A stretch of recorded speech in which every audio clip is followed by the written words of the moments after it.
Yeah, baby. Oh, time to go to work, Bobble. Yes, sir. This is David K. Farrell, also known as D. Brad, with my man Jackie on HollywoodStreetTeam.com, yo. My man. Let's do this, brother. My name is David K. Farrell, also known as D. Brad. I interned for MTV and BET, started my professional paid career with Black Entertainment Television on a show called By the Book. We were the first show to introduce urban authors to the mainstream. And then I moved from there, and I was a production assistant on Rap City.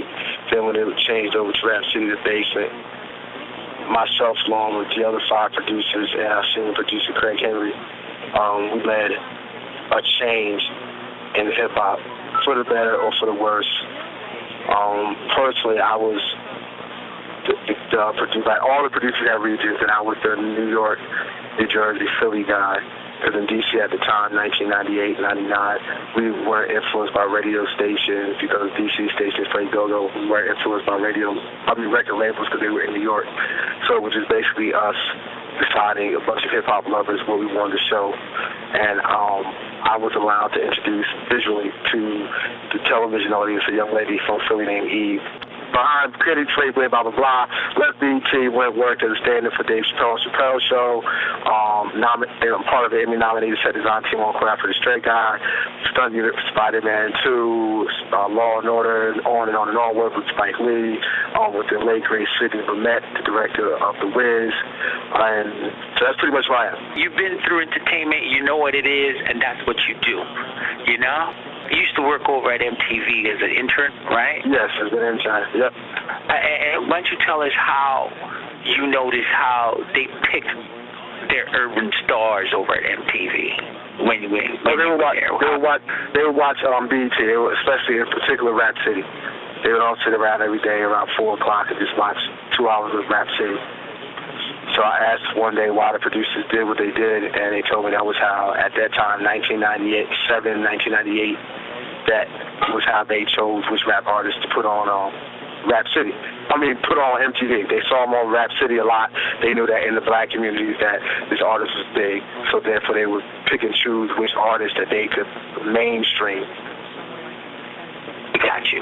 So you knew about that. So when you went over to BET, you knew how to break an act because you knew what MTV was doing, correct?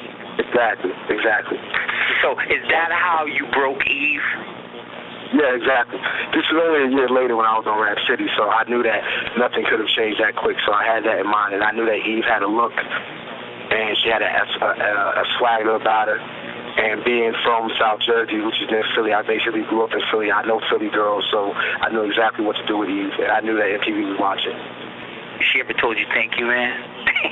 Yeah. Early in the game, once you go over to that superstar level, then that she hit for a couple of years, then the game changes. After that, the people in the beginning are pretty much, you just better get your thanks when you can. That's cool.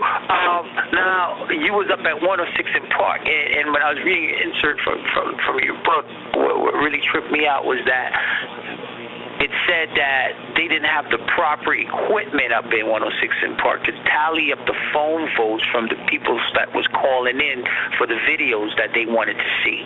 You know what I'm saying? So are you saying that 106 in Park, they already know what they're going to select, and they're just playing games and asking the viewers to phone in? Well, to clarify, I never produced 106 in Park, but I had enough pull in that company to walk to and fro as I pleased. And I just know for a fact that I never recall running into a person that said, I'm tallying the 106 in Park votes. So I wasn't a nobody who just stayed in his cubicle. I was all over the place. So, and I do know that they had a dude at the time they named Kelly G, who was a video programmer. So, if you come with, if there's, top 10 videos that can be played, and every day you have a list already pre-programmed of who's going where. I would like to think that something would change every day, but, they're going to say, like, they went with radio spins. That's what they did. Okay. So, nowadays, they may do it nowadays. I don't know. I haven't been there in years. They may do it nowadays, but I do know when it first started, it was definitely false. You were not fired. I believe you just. Well, what Oh, happened? no, I wasn't fired. Both times I left. The first time I left to learn more about film and television, because at the time I was naive enough to believe that they wanted to get better as a station. And I left to pursue the acting and things of that nature. And then the second time I left because I just couldn't deal with what I saw happening in 2005. And what did you see happening? What did you see happening right now? What you see right now?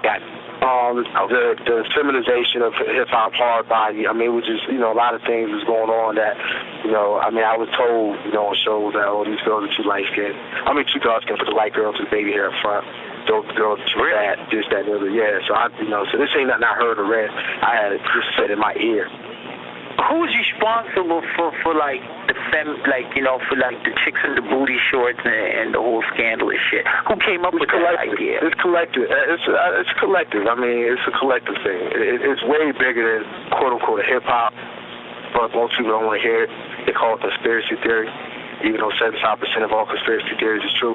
But it's bigger than hip hop, but it's a collaboration. It ain't like it's just like that one dude at that station. BET's a part, as the radio's a part, the record labels is another part. So you have your pyramid. Oh, so you're saying basically what you're telling me right there is that these guys really all know each other and hang out with each other, correct? Yeah, they all know each other. Yeah. What made you exit out the game? What made you do a Dave Chappelle?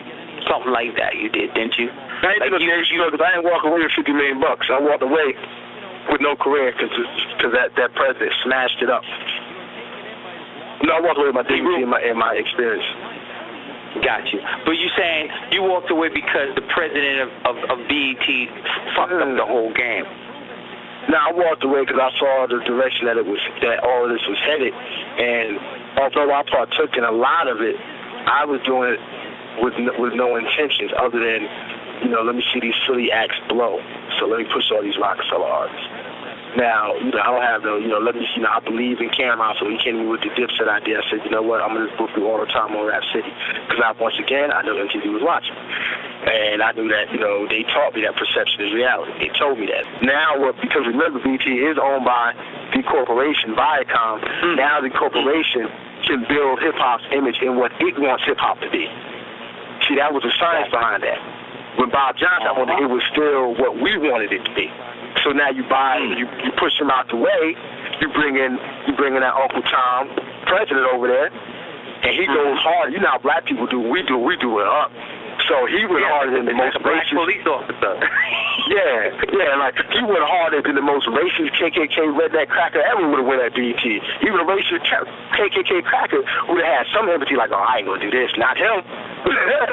You do what I'm saying? So you have a dude like me who makes moves like what I did, not trying to brag, but what I did obviously affected a culture. There's kids that hit me to this day that's like 25. They're like, yo, man, I came up on what you was doing. Yeah, baby. Oh, time to go to work, Bobble. Yes, sir. This is David K. Farrell, also known as D. Brad, with my man Jackie on HollywoodStreetTeam.com, yo. My man.